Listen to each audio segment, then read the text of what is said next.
পিটাও পিটাও মারো মারো মারো।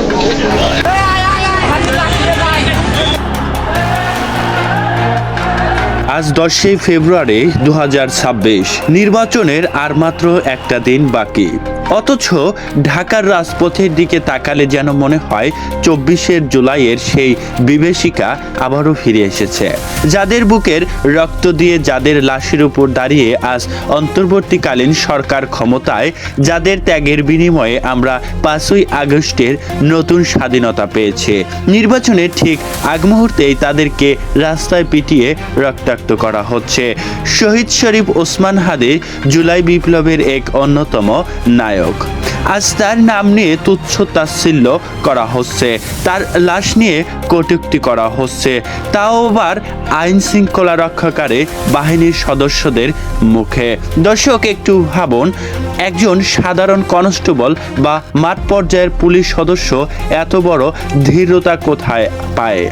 নির্বাচনের মাত্র একটা দিন আগে যখন পরিস্থিতিটি শান্ত রাখার কথা, তখন কেন পুলিশ এতটা বেপরোয়া? এটা কি কোনো তুচ্ছিল্য ঘটনা, নাকি এর পেছনে আছে গভীর কোনো ষড়যন্ত্র? আজকের এই ভিডিওতে আমরা এমনই কিছু প্রশ্নের উত্তর খুঁজব যা শুনে আপনার গায়ের লোমও দাঁড়িয়ে যাবে। আমরা সেই মাস্টার মাইন্ডের হুমকিদাতার মুখোশ উন্মোচন করার চেষ্টা করব, যারা উপদেষ্টা পরিষদে বসে কলকাঠি নাড়ছে। ভিডিওটি শুরু করার আগে আপনারা যারা মনে করেন হাদি হত্যার বিচার চাই এবং হাদির লাশ নিয়ে কটূক্তি করা সেই পুলিশ সদস্য ও মূল মাস্টারমাইন্ডকে খুব দ্রুত গ্রেপ্তার করে দেশের সর্বোচ্চ শাস্তি কার্যকারিত করা উচিত, তারা কমেন্ট বক্সে গিয়ে লিখুন হাদি হত্যার বিচার চাই। কারণ আপনার একটি প্রতিবাদী কমেন্ট হতে পারে এই অন্যায়ের বিরুদ্ধে বড় একটি হাতিয়ার। প্রিয় দর্শক, তার আগে প্রতি মুহূর্তে পর্দার আড়ালে ঘটে যাওয়া সকল আপডেট সবার আগে জানতে এক্ষুনি সাবস্ক্রাইব করুন আমাদের অজানা গল্প নিউজ চ্যানেলটি, সর্বদা সত্য প্রকাশে অবিচল। চলুন দেখে আসি। এবার আসুন ঘটনার গভীরে যাওয়া যাক। গত শুক্রবার জুমার নামাজের পর ইনকিলাব মঞ্চের ভাইরা যখন শহীদ শরীফ ওসমান হাদির হত্যার বিচারের দাবিতে শাহবাগ এবং তৎসংলগ্ন এলাকায় অবস্থান নিয়েছিল, তখন আমরা কি দেখলাম? আমরা দেখলাম পুলিশের এক নব্য রূপ। 24 এর বিপ্লবের আগে শেখ হাসিনার পুলিশ যেভাবে হেলমেট পরে, মাস্ক পরে, পরিচয় গোপন রেখে ছাত্র জনতার উপর ঝাঁপিয়ে পড়ত, গত শুক্রবার দৃশ্য তার চেয়েও কোনো অংশে কম ছিল না। পুলিশের অনেক সদ্যপ্রাপ্ত লোক যারা মাস্ক পরে, নেম প্লেট ঢাকা দিয়ে, তারা কিন্তু নেমেছে রাস্তায়, যেন তারা কোনো দায়িত্বশীল পুলিশ কর্মকর্তারা নয়, এসেছে গোপন অপারেশনের মিশন চালাতে। মসজিদের ভেতর থেকে মুসল্লিদের টেনে হিঁচড়ে বের করা হচ্ছিল, সাংবাদিকদের ক্যামেরা ভেঙে ফেলা হচ্ছিল। কিন্তু কেন? কারণ চায়নি তারা এই সত্যটা ফুটে উঠুক, আপনাদের সামনে আসুক। কিন্তু সত্য কখনো চাপা দেওয়া যায় না। এখানে প্রশ্ন জাগে, পুলিশ বাহিনী কি নিজেই এতটা উৎসাহী হয়ে উঠেছেন, নাকি এর পিছনে গভীর ষড়যন্ত্র? ইতিহাস কি বলে? পুলিশ বাহিনী কখনোই উপরের নির্দেশ ছাড়া গুলিবর্ষণ বা লাঠিচার্জ করে না। পুলিশের চেন অফ কমান্ডের নির্দেশনার বাইরে গিয়ে কোনো কনস্টেবল বা এসপি কি রাজপথে এতটাই তাণ্ডব চালাতে পারে? এটা একেবারেই অসম্ভব। তাহলে এই নির্দেশদাতা সূত্রটা কার হাতে বাঁধা রয়েছে? প্রিয় দর্শক, আমরা খুব ঠান্ডা মাথায় চিন্তা করব যে দেশে এখন কোনো দলীয় সরকার নেই, আছে অন্তর্বর্তীকালীন সরকার, প্রধান উপদেষ্টা ডক্টর মোহাম্মদ ইউনূস। এই সরকারের কাজ ছিল রাষ্ট্র সংস্কার এবং একটি সুষ্ঠু নির্বাচন উপহার দেওয়া। কিন্তু নির্বাচনের মাত্র কয়েকটা দিন আগে পরিস্থিতি যেখানে শান্ত ও উৎসবমুখর থাকার কথা, ঠিক তখনই পুলিশকে লেলিয়ে দেওয়া হয়েছিল বিপ্লবীদের বিরুদ্ধে স্বরাষ্ট্র উপদেষ্টার অধীনে পুলিশ বাহিনী প্রচলিত হয়। তিনি কি জানতেন না রাজপথে কি হচ্ছে? ডিএমপি কমিশনার কি তদ্দত্ত ঊর্ধ্বতন কর্তৃপক্ষের অনুমতি ছাড়াই অ্যাকশনে গিয়েছিল? কখনোই না।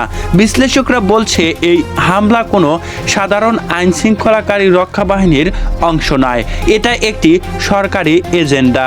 আন্দোলনকারীদের বক্তব্য অনুযায়ী তারা শান্তি শৃঙ্খলাভাবে অবস্থান করছিল, তখন কোনো উস্কানি ছাড়াই তাদের উপর হামলা করা হয়। তাদের দাবি, আমরা ইনকিলাব মঞ্চের পক্ষ থেকে শান্তিপূর্ণভাবে অবস্থান করেছিলাম, কিন্তু পুলিশ অতর্কিতভাবে হামলা চালিয়েছে। জাবের ভাই সহ আমাদের অনেক ভাইকে গুরুতর আহত করা হয়েছে, এমনকি সাংবাদিকদের গায়েও হাত তোলা হয়েছে। একজন প্রত্যক্ষদর্শী বলেন, আগে যে হাসিনার কুত্তারা ছিল তারা এখনো সেই কুত্তায় আছে। এদেশের মানুষ এখন শান্তি চায়, বিশৃঙ্খলা থেকে বেরিয়ে আসতে চায়, কিন্তু কিছু পুলিশ সদস্য এবং ঊর্ধ্বতন কর্মকর্তারা আছে যাদের কারণে সেই দেশটা অধঃপতনের দিকে ধাবিত হচ্ছে। প্রিয় দর্শক, এটা কিন্তু অনেকটাই অপূর্বভাবে ঘটে যায় একটি বিষয়, যা পুলিশ সদস্যরা তাদের আসল চরিত্র বা আসল রূপটা কিন্তু নির্বাচনের আগেই ফুটিয়ে তুলেছে। একজন প্রত্যক্ষদর্শী আরও বলেন যে পুলিশের কাছে এতটা ক্ষিপ্ত তা কখনোই সাধারণ মানুষ চায় না। দেশ থেকে হাসিনা বিতাড়িত হলেও তার কিছু অনেক এজেন্ডারা আছে যারা এখনোই হাসিনার কথাই কিন্তু কলকাঠি নাড়ছে, দেশের স্থিতিশীল পরিস্থিতি অস্থিতিশীল করতে চায় এবং সামনে নির্বাচনকে উপেক্ষা করে তারা দেশটাকে আরও ভয়াবহ ঝুঁকির দিকে নিয়ে যেতে চায় বলে মনে করছেন অনেক বিশ্লেষকরা। এটা নিয়ে কিন্তু উদ্বেগ দেখা দিয়েছে সাধারণ মানুষের ভেতরে। কেনই বা এই স্বাধীন দেশে এতটা অপরিসীম এবং বিপদশীলতার মধ্যে দিয়ে ছাত্র জনতাকে যেতে হচ্ছে? তবে কি আর সেই স্বাধীনতা ফিরে আসবে না? প্রিয় দর্শক, জানতে চাই আপনার সেই মূল্যবান মতামত। বিস্তারিত ঘটনা নিয়ে আপনার কিছু বলার থাকলে তা কমেন্ট গিয়ে লিখে জানান এবং হাদি ভাইয়ের বিচার অবশ্যই নিশ্চিত করতে আপনার একটা মূল্যবান কমেন্টই অত্যন্ত জরুরি। শহীদ হাদি প্রসঙ্গ টেনে কেউ কেউ বলছে যে হাদি সবসময় সংস্কারের পক্ষ ছিলেন এবং বিচারের আগে নির্বাচনের বিরোধিতা করেছিলেন। সবশেষে ইনকিলাব মঞ্চের কর্মসূচিতে পুলিশের পৈশাচিক আচরণের একটি ভিডিও ক্লিপ শোনা যায়, যে এক পুলিশ সদস্য হুঙ্কার দিয়ে বলছেন, আয় আয় হাদির লাশ নিয়ে যা। এই দৃষ্টান্তমূলক আচরণের বিচারের দাবি করেছেন সাধারণ মানুষ। যেই হাদি ছিল সাধারণ মানুষের মনের মধ্যে, যেখানে ছিল সুদ ঘুষ এবং যেখানে দুর্নীতি লুটপাট, সেখানের কিন্তু হাদি বিরোধিতা করেছিল। কিন্তু আজ কেন হাদি তার সেই সুষ্ঠু বিচার পাবে না? জীবন দিয়ে দেশটাকে শান্তির দিকে ফিরিয়ে এনেও কেন অশান্তির দিকে চলে যাচ্ছে এই দেশটা? কারা নাড়ছে এই কলকাঠি? গভীর থেকে কিন্তু ষড়যন্ত্র করা হচ্ছে, যে ষড়যন্ত্রের দিকে ধাবিত হচ্ছে আমাদের দেশ, জাতি এবং দশ। প্রিয় দর্শক, জানতে চাই আপনার মূল্যবান মতামত। বিস্তারিত ঘটনাকে ঘিরে আপনার কিছু বলার থাকলে তা কমেন্ট করে লিখে জানান। পরবর্তী ভিডিও পেতে অবশ্যই চ্যানেলটি সাবস্ক্রাইব করে আমাদের সাথেই থাকবেন। আল্লাহ হাফেজ।